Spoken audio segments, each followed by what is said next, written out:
All right. This book is called No Jumping on the Bed by Ted Arnold. No jumping on the bed.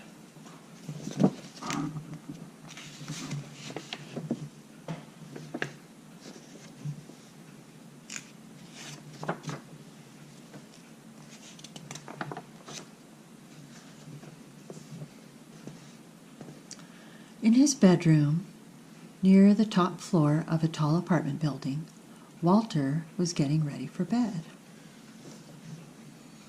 Before turning out the light, his father said, "If I've told you once, I've told you 1,000,000 times. No jumping on the bed. One day it'll crash right through the floor. Now lie down and go to sleep." "Just one more time?" Walter asked. But instead, he plopped down on his pillow and squeezed his eyes closed.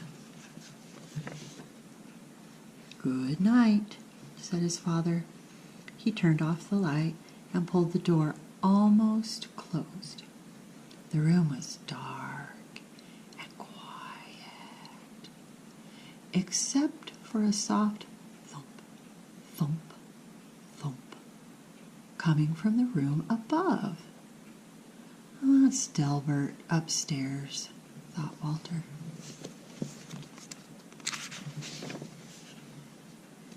He switched on his bedside lamp.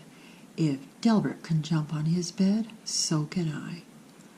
Walter bounced higher and higher, and on his last jump, his hair brushed the ceiling. But when he came back down, his mattress creaked, the floor cracked, and the whole bed tipped sideways. Then down through the floor fell Walter, bed and all. Now it happened that Walter's bedroom was directly above Miss Hattie's dining room. She was more than a little surprised when a bed fell through her ceiling and Walter landed in her plate of spaghetti and meatballs. "I was not expecting company for dinner," she mumbled, with a mouthful of meatballs.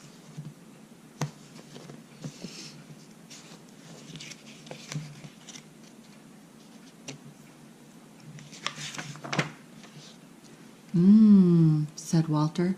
"Spaghetti is my all-time favorite." But before he could eat, his bed smashed through the table and kept right on crashing down through the floor. Down and down fell Walter, Miss Hattie, the plate of spaghetti, the bed, and all. Miss Hattie's dining room was above Mr. Matty's TV room. Mr. Matty didn't even notice a bed falling through his ceiling until a meatball bounced off his head. Miss Hattie tumbled into his lap, and Walter splashed into his aquarium. "I've already had my bath tonight," said Walter. He wanted to stay and watch the monsters on the TV, but his bed crunched through the floor, taking the TV with it. Down and down fell Walter, Miss Hattie, Mr. Matty, the TV, the spaghetti, the bed, and all. Walter's Aunt Batty had just moved into the building. She was still unpacking when Miss Hattie, Mr. Matty, and a dripping wet Walter tumbled through the ceiling right into a box containing her rare Patagonian stamp collection. When he burst through the bottom of the box, Walter was a sticky mess. "I see you've started collecting stamps," said Aunt Batty as she followed Walter through the new hole in her floor. Down and down fell Walter, Miss Hattie, Mr. Matty, Aunt Batty, the stamp collection, the TV, the spaghetti, the bed, and all. Patty and Natty had worked 3 days building their dream house with blocks.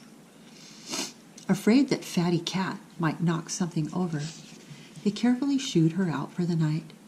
Then the upstairs neighbors came through their ceiling. "Excuse us," said Walter, remembering his manners. "We won't be staying long." The words were barely past his lips when Walter's bed bashed through the floor and continued on its way. Down and down fell Walter, Miss Hattie, Mr. Matty, Aunt Batty, Patty, Natty, Fatty Cat, the stamps, the TV, the spaghetti, the bed, and all.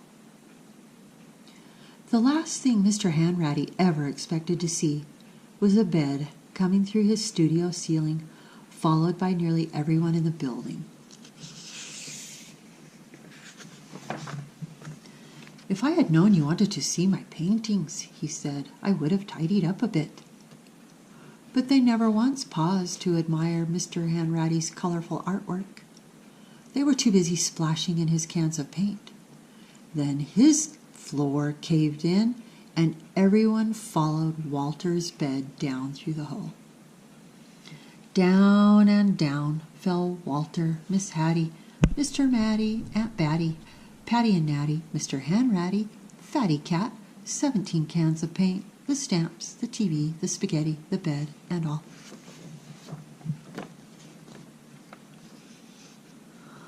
Maestro Ferlinghetti and his string quartet were astonished by the colorful crowd that fell from the ceiling.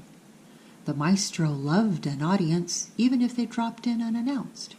But when Walter's bed smashed through the floor and paint splattered everywhere, the maestro wished his audience would leave. And so they did, along with his string quartet. Maestro Ferlinghetti's practice room floor was also the basement ceiling. It was dark and quiet as midnight down there. Walter squeezed his eyes closed and tumbled through the darkness until he landed on something soft. He opened his eyes. Everything was in its place. His bedroom lights were out, the door was almost closed, and through it Walter could hear his mother and father talking quietly. "No more jumping on the bed for me," mumbled Walter as he lay back down to sleep.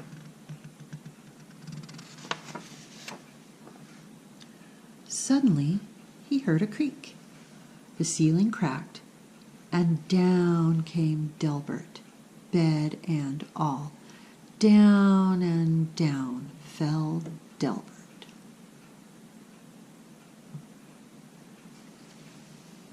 The end.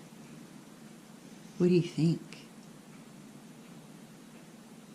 Do you think Walter was dreaming both times? Or that it really happened? I don't know.